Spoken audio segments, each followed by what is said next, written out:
Moi je suis Mathilde, je suis élève en 4e année, la promo de l'après-midi. Je suis arrivée à l'école au cours de ma 2e année. Donc moi c'est Estelle, 4e année après-midi aussi. Moi je suis arrivée dès ma 1re année ici. Mathilde, tu arrives en 2e année. Oui. Est-ce que tu peux nous donner un peu ton sentiment sur l'école, toi qui as connu une autre le formation? sentiment que j'ai vraiment eu en arrivant dans cette école, c'est tout de suite un sentiment d'être dans un cocon familial et de pouvoir vraiment vivre ses études à fond sans se soucier du reste. On est pris un par un et on apprend chacun un par un, on est suivis tous et la porte de l'administration, la porte du directeur est toujours ouverte à nous et on a toujours la possibilité de se faire savoir si on a des choses à dire. Et ça, j'ai vraiment senti le changement quand je suis arrivée à IPO, je me suis sentie vraiment bien. Et c'est là où j'ai commencé à apprécier mes études et c'est là où j'ai commencé à être passionnée par l'ostéopathie. C'est un sentiment que tu partages, Estelle? Oui, parce qu'avant de postuler à IPO, j'ai postulé dans d'autres écoles. Et en fait, au niveau des entretiens, les autres écoles, c'est vraiment à la chaîne, ils nous faisaient passer du français, des mathématiques, rien en rapport avec l'ostéopathie, alors que là, ici à IPO, on a rendez-vous avec M. Rachou directement, et il nous demande pourquoi est-ce que vous voulez faire ostéopathie. Voilà, tout simplement, et il n'y a pas 4000 chemins, quoi. C'est vraiment pourquoi est-ce que tu veux faire ostéopathe. On fait visiter les classes, et il nous dit bah tiens, si tu veux participer à ce cours-là, bah vas-y, assieds-toi là, il n'y a pas de souci, on discute avec les autres élèves, pas de souci. Est-ce qu'il y a des relations entre les différentes promos aussi? Oui, déjà dès la 3e année, on est mis en observation en clinique, donc on a contact avec les promos supérieurs.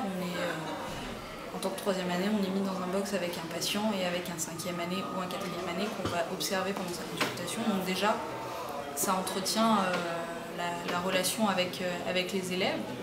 Et quand on n'a pas de patient, ce qui arrive de temps en temps, ils nous font réviser. Donc on apprend des choses nouvelles à chaque fois.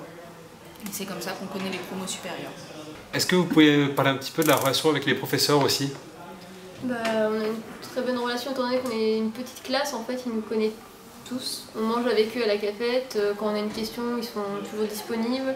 En clinique pareil, s'il y a un cas intéressant qu'on n'a pas trop réussi à résoudre, on peut en discuter après, il n'y a pas de souci. Ils sont vraiment très présents. Il n'y a rien à dire, on a un souci à la pause, on pose des questions, ils sont là. On vient pas juste en cours et il y a des échanges au-delà de ça, quoi. Oui, non, vraiment, ouais. Toujours, et puis on se retrouve parfois en stage avec certains profs à l'extérieur de l'école et on apprend encore plus d'eux. Et on a beaucoup de chance aussi, c'est qu'on a des profs qui viennent de différentes générations d'ostéopathes, des gens qui ont été diplômés il y a 5 ans comme des gens qui ont été diplômés il y a 10-15 ans. Et c'est une approche différente de l'ostéopathie et c'est une approche différente même de ce qui est de l'anatomie, de ce qui est de la physiologie. On a un regard différent à chaque fois et ils viennent chacun de différentes écoles aussi. Donc c'est très enrichissant pour nous. Et on a beaucoup de chance pour ça parce que du coup on a des connaissances qui sont pluridisciplinaires, ce qui n'est pas le cas dans certaines écoles où on se concentre que sur une matière ou que sur une autre. Là, du coup, on arrive en clinique et on connaît le patient sous toutes ses formes. Et alors, qu'est-ce qui va faire de vous des bons ostéopathes demain? Le fait qu'on apprend toutes les facettes de l'ostéopathie, aussi bien du structurel que du fonctionnel. Comme elle l'a dit, on a des profs qui viennent de toutes les écoles différentes, donc on apprend vraiment des techniques différentes pour tout. Donc on sera adapté à chaque patient, on ne sera pas limité à cause de nos capacités au niveau manipulation. Donc, et puis même, on a un très bon cours de théorie, on a des très bons profs en anatomie, que ce soit crânienne ou viscérale, c'est vrai que pour ça on a de la chance. Et du coup, en termes de pratique, à l'inverse, la place des stages dans votre cursus, c'est quelque chose qui est important? C'est très important et ça nous apporte beaucoup d'être sur le terrain. On a des stages qui sont à la fois dans le milieu sportif, dans les entreprises, on a des stages sur des événements, des festivals, des écoles, on va voir les gens, on va au contact des gens et du coup ça nous apprend aussi bien la pratique que le relationnel et ça c'est vraiment important. On sort du cadre de la clinique où on doit être très protocolaire et on se retrouve dans une urgence ostéopathique sur quelqu'un qui s'est fait mal et le plus important c'est de le soulager, c'est pas d'avoir une note à la fin de l'année. Ouais.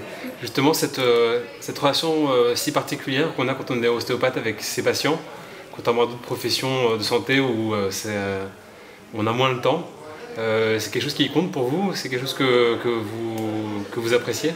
Ouais, c'est quand même important la relation avec le patient. Enfin, on n'a pas juste l'impression de prescrire quelque chose et puis au revoir, on peut discuter, on a un retour souvent des patients au final parce qu'ils viennent nous voir pour nous dire finalement ça va un peu mieux, on a encore mal, ou c'était bien, j'ai pu remarcher après, j'ai fini ma course. On a fait un événement, c'est une course de 100 km.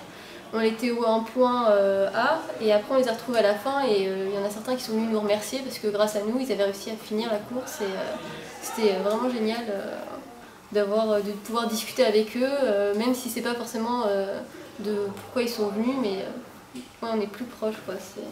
Moi c'est justement ce contact avec les patients qui m'a amené à venir en école d'ostéopathie. Plutôt qu'une autre... J'avais commencé par une école de médecine et ce contact très froid avec le milieu médical m'a tout de suite bloquée. Et j'étais pas du tout épanouie et au final je trouve ça beaucoup plus gratifiant d'être en contact direct avec le patient. Qu'est-ce qui, dans cette école, vous a le plus marqué? Qu'est-ce qui a fait que c'est pour vous une excellente formation? Je dirais moi l'ambiance et l'enseignement, vraiment on touche à tout. Enfin, c'est vraiment intéressant d'avoir toutes les facettes de l'ostéopathie et la bonne ambiance, quoi. On ne vient pas stresser, la boule au ventre, à avoir peur de ne pas savoir ce qui va nous tomber dessus, quoi. On vient et puis on en court et puis on en profite, quoi. Vraiment, c'est vraiment bien. Moi je recommanderais de venir et de voir par soi-même parce que une fois qu'on rentre ici on comprend, on se sent bien.